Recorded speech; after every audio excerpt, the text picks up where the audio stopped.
खानु अघि बलि वैष्णव हुन्थ्यो। पहिलो घाँस कागलाई, दोस्रो घाँस गाईलाई, तेस्रो घाँस कुकुरलाई।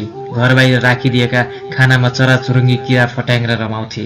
घरभित्र किरा फट्याङ्ग्राको आगमन कम हुन्थ्यो। अग्नामा खाना चढाउँथे। खानामा कुनै रसायन वा विकृत पदार्थ भए धुवाँ गराउँथ्यो। आगो रङ बदलेर बल्थ्यो अनि खाना खान्थे। खाना खाएपछि मोही पिउँथे, मोहीले पचाउँथ्यो। बिहान उठ्ने बित्तिकै तामाको अङ्खराको पानी पिउँथे, यसले दिशा खुलाउँथ्यो। सुत्नु अघि मनतातो दूध पिउँथे, यसले निन्द्रा लाग्थ्यो। टाइट जिन्स लगाउने चलन थिएन, शरीरलाई आराम दिने खालको कपडा लगाउँथे।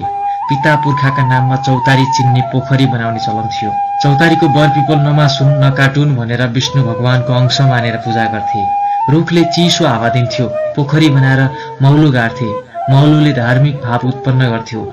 डाँडामा लगेर पोखरी बनाएकोले अझै पनि पोखरीका नाममा गाउँहरू यत्रतत्र भेटिन्छन्। पाप लाग्ने डरले पोखरीहरू फोहोर गर्दैनथे। वर्षातको पानी पोखरीमा रिजर्भ हुन्थ्यो। फलस्वरूप कुवा, मूल जस्ता पानीका स्रोत 12 महिना रसाइरहन्थे। प्रकृति प्रेम अनौठो थियो। प्रकृतिको सम्मान सबैले गरून् भनेर प्रकृतिलाई ईश्वरका अवतारसँग जोड्थे। विष्णुको पहिलो अवतार मत्स्य भनेर माछा लगायत पानीमा बस्ने जलचर प्राणीमाथि प्रेम गरे। दोस्रो अवतार कुर्म भनेर कछुवा लगायत पानी र जमिन दुवैतिर बस्ने उभयचर प्राणीमाथि सम्मान गरे। तेस्रो अवतार बराह भनेर केवल जमिनमा मात्रै बाँच्ने बदल लगायत